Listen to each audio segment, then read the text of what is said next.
खुंनाया बोसोरसे जालांबाय आरो बे बोसोरसे जि जोंनि सरकारनि खुंथाय जोङो बिटिआरनि साफ्रोमबो सुबुंफोरखौ गाहाम हामलायनाय बावदों खारन जोंनि बिटिआरनि रायजो राजाफोरा बिटिआर सरकार खुंनायाव गोबां मदद होबोदों। दिनै प्रमद बर' बिथांनि दैदेननायाव जोङो गोबां खामानि मावनो आखायाव लादों आरो नोंथांमोना मोनथिगौ दिनै प्रमद बर' बिथाङा जिरायनाय गैयाजासे बिटिआर ओनसोलखौ माबायदि जौगासार होनांगौ बेनि थाखाय दिल्ली आरो दिसपुर खारथिं बिथाङा जोंनि जौगासारनायनि बागै रायज्लायगासिनो दङ आरो बिथांनि दैदेननायावनो बे बोसोरसेयाव 3,000निख्रुइबो बांसिन फोरोंगुरुफोरखौ एपइन्टमेन्ट होनाय जाबाय आरो जोंनि एनडिएफबिनि जि समस्या दंमोन थांनाय 2020 मायथाइनि 27 जानुवारि भारत सरकार असम सरकार आसाम सरकार आरो एनडिएफबि गेजेराव जि सुक्ति जादोंमोन बे सुक्ति लेखायै जोंनि सेंग्राफोरनो जि अनसुंथाइ होनायनि खोथामोन दिनै आसाम सरकारनि गिबि मन्त्रि जोंनि प्रमद बर' बिथां आरो आसाम पुलिसनि स्पेसियेल ब्रान्चनि आइजिपि बिथांमोना 4,000निख्रुइ बांसिन जोंनि सोद्रोमाफोरनो 4 लाख करि रां अनसुंथाइ होनाय जाबाय आरो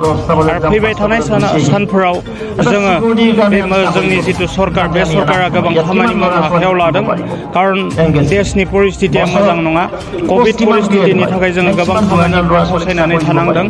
आरो जोङो फैबाय थानाय सानफोराव बिटिआरखौ माबायदि जौगासार होनो हायो बेनि सोलोंथाइ बिथिं बेनि हान्थामेलानि बिथिं बेनि देहा फाहामथायनि बिथिं बेफोरखौ नोजोर होनानै खामानि मावलांनो आखायाव लादों टुटुनि खालायबाय दङ जोंनि जि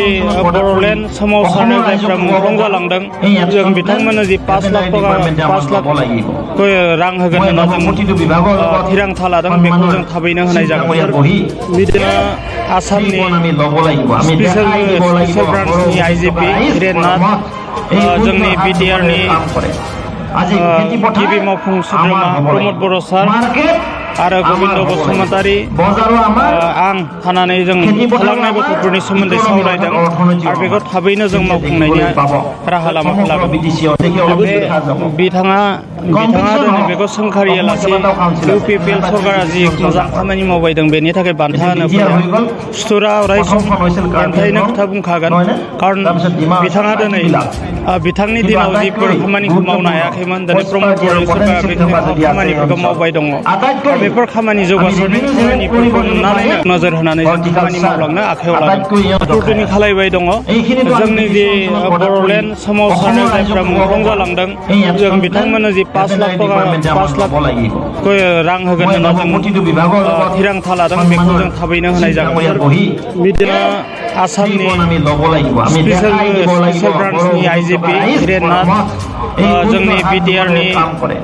गिबि मावफुं सोद्रोमा प्रमद बर' सार आरो गोबिन्द बसुमतारी आं थानानै जों थालांनाय गथ'फोरनि सोमोन्दै सावरायदों आरो बेखौ थाबैनो जों मावफुंनायनि राहा लामाखौ लागोन बिथाङा दिनै बेखौ सोंखारियालासे